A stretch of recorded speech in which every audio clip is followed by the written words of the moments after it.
आज भारतीय स्वतंत्रता संग्राम, समाज सुधार और कला जगत से जुड़ी महान विभूति कमला देवी चट्टोपाध्याय की जयंती है। वर्ष 1903 में 3 अप्रैल को मंगलुरु में उनका जन्म हुआ था। उस समय के आम प्रचलन के अनुसार 14 वर्ष की अबोध उम्र में ही उनका विवाह कर दिया गया था।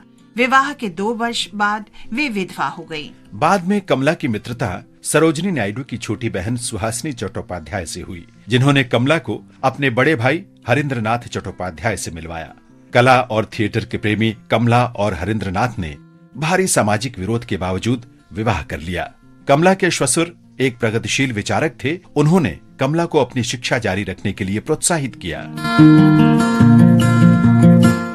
1927 में कमला इंडियन नेशनल कांग्रेस में शामिल हो गईं और स्वयं को स्वतंत्रता संग्राम में समर्पित कर दिया। वे सेवा दल में आ गईं और इसके बाद नमक सत्याग्रह की प्रबल और मुखर समर्थक बन गईं। वे 1930 में नमक सत्याग्रह में बॉम्बे समुद्र तट पर नमक बनाने के लिए महात्मा गांधी द्वारा घोषित 7 सदस्यों के नेतृत्व दल में भी शामिल थीं।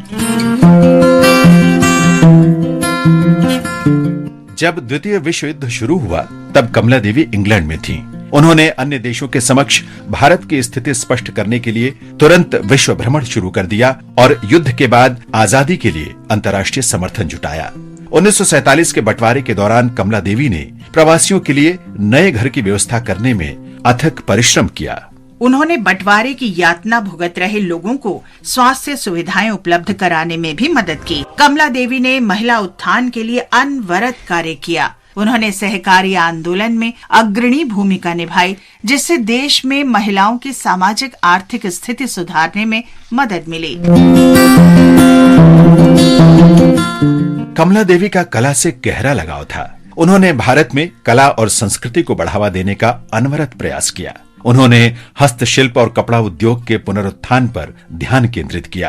प्रतिष्ठित राष्ट्रीय नाट्य विद्यालय नेशनल स्कूल ऑफ ड्रामा की स्थापना का श्रेय भी उन्हें ही जाता है। बाद में कमला देवी चट्टोपाध्याय ने संगीत नाटक अकादमी की अध्यक्षता की। उन्होंने लगभग 20 पुस्तकें भी लिखी, जिनमें से अधिकांश विदेश यात्राओं के दौरान उनके व्यक्तिगत अनुभवों से प्रेरित हैं। उन्हें उत्कृष्ट कार्यों के लिए सन 1955 में पद्म भूषण और 1987 में पद्म विभूषण से अलंकृत किया गया।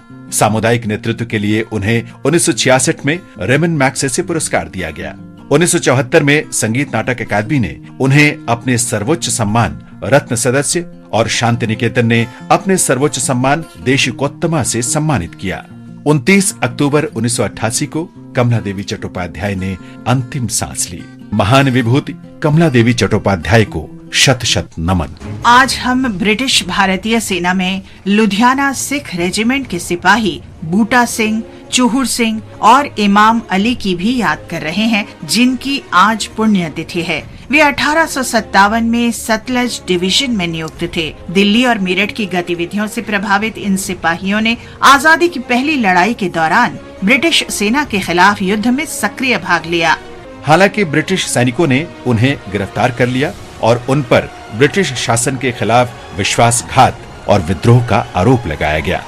बूटा सिंह, चूहूर सिंह और इमाम अली को मौत की सजा सुनाई गई और 3 अप्रैल 1858 को उन्हें फांसी पर लटका दिया गया। देश के इन महान सपूतों को हमारा शत शत नमन।